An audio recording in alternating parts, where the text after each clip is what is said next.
யுத்தம் தற்காலிக நிறுத்தமா, ஏன் தொடங்கினாங்க ஏன் நிறுத்தினாங்கன்னு ஒன்னும் புரிய மாட்டேங்குது. S-400 வச்சுட்டு துல்லியமா இலக்க, அதாவது நம்மள எதிரி அனுப்புற அந்த மிசைல்ஸ் எல்லாம் அந்த S-400 வச்சு துல்லியமா அடிக்க தெரியுமா? தீவிரவாதி எங்கே இருக்கான்னு கரெக்டா கண்டுபிடிச்சு குண்டி போட முடியுமா? நூத்துக்கணக்கான ட்ரோன்களை வரும் வழியிலேயே வழிமறிச்சு அடிக்க முடியுமா?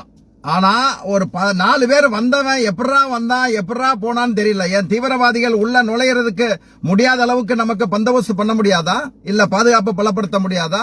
இல்ல சேட்டலைட் வச்சு இது பண்ண முடியாதா? ஏன் குண்டா போட்டாங்க, ஏன் சண்டை போட்டாங்கன்னு தெரியல. ஆனா சண்டை போட்டாங்க உடனே அமெரிக்காக்காரன் வந்து நாங்க மத்தியஸ்தம் பண்றோம். முதல்ல சொன்னா அமெரிக்காக்காரன் நாங்க இதுல தலையிட மாட்டோம்னா திருப்பி மத்தியஸ்தக்கும் வந்திருக்கான். இப்ப பாத்தீங்கன்னா உலக வங்கி வந்து அவங்களுக்கு பாகிஸ்தானுக்கு கடன் கொடுத்திருக்கு. ஒரு தீவிரவாத நாடுன்னு தெரிஞ்ச உலக அளவுல பலவற்றை இப்ப நிரூபணமான ஒண்ணு அது தீவிரவாத நாடுன்னு தெரிஞ்சே ஃபண்ட் கொடுத்திருக்காங்க. துருக்கிக்காரன் நம்மகிட்ட பயனடைகிற துருக்கிக்காரன் சப்போர்ட் பண்றான். கத்தர் கூட சப்போர்ட் பண்ணதாக தகவல் வந்தது. எந்த அளவுக்கு உண்மைன்னு தெரியல. இப்ப நீங்க இப்படி அண்டை நாடுகள்லாம் பங்களாதேஷுங்க, அவன் நமக்கு எதிராக வந்து பாகிஸ்தான் வந்து நம்மள அடிக்கணுங்கிறான். ஏன்னா நம்ம ஷேக் ஹசீனா, ஏற்கனவே பிரைம் மினிஸ்டர் இருந்த ஷேக் ஹசீனாவுக்கு நம்ம தான் பாதுகாப்பு கொடுத்துட்டு வச்சிருக்கோம்.